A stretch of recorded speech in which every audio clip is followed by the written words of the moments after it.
بسم اللہ الرحمن الرحیم۔ میں فیضان ندوی صاحب سے یہ سوال پوچھنا چاہ رہا ہوں کہ فلسطین کے لوگ مسجد اقصی میں ہونے کے باوجود اسرائیل کی فوجوں کے اوپر کیوں حملہ کرتے ہیں؟ اس کے اوپر کچھ اپنی روشنی ڈالیں فیضان صاحب۔ نحمدہ ونصلی علی رسولہ الکریم، اما بعد، اعوذ باللہ من الشیطان الرجیم، بسم اللہ الرحمن الرحیم۔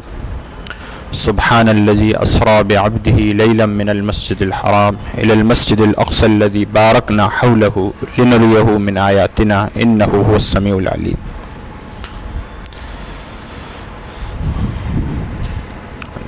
بھائی عاطف نے بڑا اچھا سوال کیا ہے۔ اصل میں یہ بڑا ایک اہم مسئلہ ہے۔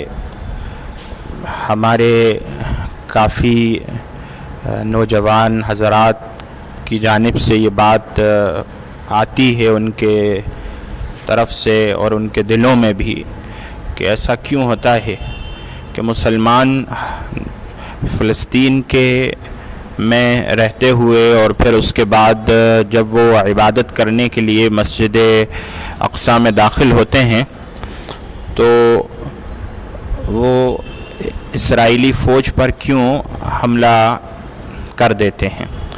کیونکہ کچھ ایسے ویڈیوز بھی سوشل میڈیا پر آئے جس میں لوگوں نے یہ کہا کہ مسلمان اپنے ساتھ جو ہے پتھر رکھ کے لاتے ہیں اور پتھر رکھتے ہیں، اور انہوں نے جو ہے اسرائیلی فوج پر حملہ کیا۔ بات دراصل یہ ہے کہ اسرائیل نے جب سے فلسطین پر حملہ کیا اور وہ قابض ہوا ہے، حقیقت میں اس کا جو پورا تسلط اور پورا غلبہ ہوا اس کو جس انداز سے اور اس نے اسرائیل قائم کیا، تو یہ فرسٹ ورلڈ وار کے بعد ہوا۔ یہ تمام حضرات اچھے سے جانتے ہیں۔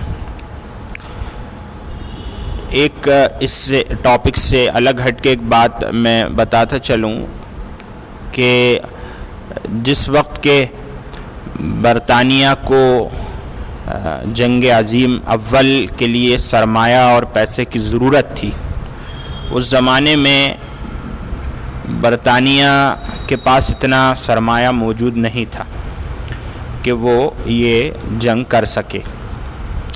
تو ہر شہر کے اندر بڑے بڑے تاجر موجود ہوتے ہیں۔ اس زمانے میں بھی برطانیہ میں بڑے بڑے یہودی موجود تھے جن کے پاس بڑا پیسہ تھا۔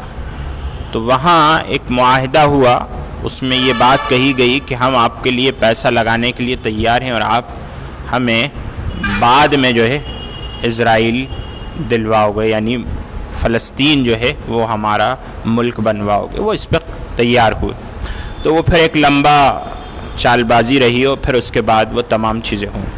اب اصل میں یہ ہے کہ جب وہ قابض ہو گئے تو ایک وقت کے بعد یہ ہوا کہ مسجد اقصی کا اندرونی حصہ اور اس کی انتظامیہ اور اس کا انتظام انصرام جس طریقے سے ہماری مساجد ہوتی ہیں اور ان کی کمیٹیاں ہوتی ہیں، تو وہ کمیٹیاں مسجد کے اندرونی تمام معاملات دیکھتی ہیں، اور باہر کی جو چیزیں ہوتی ہیں وہ جہاں مسجد بنی ہوتی ہے تو وہ یعنی کہا جائے نگر نگم دیکھتا ہے یا دوسرے لوگ دیکھتے ہیں۔ اسی طریقے سے مسجد اقصی کا معاملہ ہے کہ مسجد اقصی کا جو اندرونی حصہ ہے اس کے اندر خاص طور سے یہ رکھا گیا ہے کہ وہاں صرف جو ایک دیوار کا جو حصہ ہے نا، جو تمام حضرات نے ویڈیوز میں بھی دیکھا ہوگا، اور اس کے پاس جو ہے یہودی جاتے ہیں اور وہ روتے اور گڑگڑاتے ہیں، وہ حصے کے علاوہ باقی مسجد اقصی کے کسی حصے میں داخل نہیں ہو سکتے۔ یہاں تک کہ یعنی ایک عینی گواہ ہم کہیں جن کا میں نے باقاعدہ ویڈیو دیکھا، انہوں نے کہا جب میں فلسطین پہنچا اور مسجد اقصی میں میرا داخلہ ہوا تو میرا ایک گائیڈ تھا، وہ مسلم تھا، وہ ایک یہودی تھا۔ تو گیٹ پر مسجد اقصیٰ کے ہم پہنچے تو وہاں پر بات یہ آئی کہ اقصیٰ کے دروازے کے باہر ایک یہودی فوجی کھڑا تھا. اس نے اس یعنی گائیڈ سے پوچھا انت مسلم؟ تو اس نے کہا لا نہیں. تو انہوں نے کہا نہیں تم اندر جا نہیں سکتے, پرمیشن نہیں ہے. پھر اس کے بعد وہ جو عالم صاحب تھے جو ہندوستان سے گئے ہوئے تھے ان سے پوچھا انت مسلم؟ تو انہوں نے کہا نام. تو انہوں نے کہا ادخل, داخل ہو جاؤ. تو وہ اندر چلے گئے. تو وہاں کی جو حکومت ہے خاص طور سے اور اس کے ساتھ ساتھ یونائٹڈ نیشن ہے اس کی جانب سے بھی یہ حکم ہے کہ مسجد اقصیٰ کے اندر کوئی بھی یہودی نہ فوجی داخل ہو سکتا نہ کوئی عام آدمی داخل ہو سکتا. تو اب مسلمان جو اس کی مخالفت کرتے ہیں نا, وہ مسلمان مخالفت اس لیے نہیں کرتے کہ پاگل ہو گئے یا بے وقوف ہو گئے. مسلمان اس کی مخالفت کرتا ہے کہ جب آپ کا یونائٹڈ نیشن اور آپ کی حکومت کی طرف سے یہ حکم لگا ہوا ہے باقاعدہ کہ نہ تو یہودی فوجی اندر داخل ہو سکتا ہے نہ یہودی حضرات میں سے کوئی عوام اندر داخل ہو سکتی ہے مسجد اقصیٰ کے حصے کے اندر, خاص طور سے صحن میں اور مسجد کے اندر. سمجھ رہے ہیں؟ تو پھر یہ کہا جائے کہ یہ کیوں داخل ہوئے, اس پر ان کی ناراضگی ہوتی ہے. اور ناراضگی یہ ہوتی ہے کہ وہ لوگ بھگاتے ہیں اس کو. اور پھر فوج جو ہے ان پر آنسو گیس کے گولے چھوڑتی ہے اور ان کو مارنے کی کوشش کرتی ہے. پھر جواب میں یہ پتھراؤ کرتے ہیں. اور لوگ کہتے ہیں کہ وہاں کے مسلمانوں کو کیا ضرورت ہے اور عبادت کرنے تو دی جا رہی ہے اور یہ کرنے دیا جا رہا ہے. بات ایسا نہیں ہے. کہیں اصل میں بات یہ ہوتی ہے کہ ہمیں پوری معلومات حاصل نہیں ہوتی.